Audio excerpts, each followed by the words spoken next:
President ট্রাম্পের নতুন আইনের প্রভাবে আমেরিকায় তীব্র খাদ্য সংকট দেখা দিয়েছে। বিশেষ করে অ্যারিজোনা রাজ্যে ফুড স্ট্যাম্প সুবিধা অর্ধেকে নেমে আসায় চরম বিপাকে পড়েছেন নিম্নবিত্ত পরিবারগুলো। 2 লক্ষ শিশুসহ লক্ষ লক্ষ মানুষ এখন খাবারের জন্য ফুড ব্যাংকগুলোর উপর নির্ভরশীল। আমলাতান্ত্রিক জটিলতা আর কঠোর শর্তের কারণে এই মানবিক বিপর্যয় নিয়ে আমাদের পরবর্তী প্রতিবেদন। যুক্তরাষ্ট্রে এখন আলোচনার কেন্দ্রে প্রেসিডেন্ট ট্রাম্পের সেই বিগ বিউটিফুল বিল। এই আইনের প্রভাবে দেশ জুড়ে খাদ্য সহায়তা বা ফুড স্ট্যাম্প কর্মসূচিতে বড় ধরনের ধস নেমেছে। বিশেষ করে অ্যারিজোনা রাজ্যে পরিস্থিতি ভয়াবহ রূপ নিয়েছে, যেখানে গত 1 বছরে প্রায় 50% মানুষের সরকারি খাদ্য সহায়তা বন্ধ হয়ে গেছে। এতে বিপাকে পড়েছেন লাখ লাখ নিম্নবিত্ত পরিবার ও শিশু।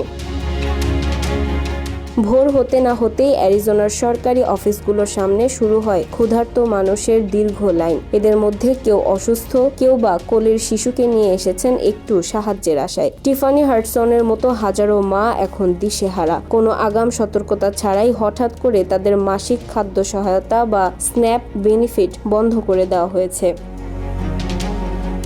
ট্রাম্প প্রশাসনের নতুন নীতি অনুযায়ী আগামী 1 দশকে এই খাত থেকে প্রায় $187 বিলিয়ন খরচ কমানোর লক্ষ্য নির্ধারণ করা হয়েছে। কাজে যোগদানের নতুন কঠিন শর্ত এবং বাড়তি নথিপত্র জমা দেওয়ার বাধ্যবাধকতায় অ্যারিজোনার প্রায় 2 লাখ শিশু ইতিমধ্যে তাদের পুষ্টিকর খাবারের অধিকার হারিয়েছে।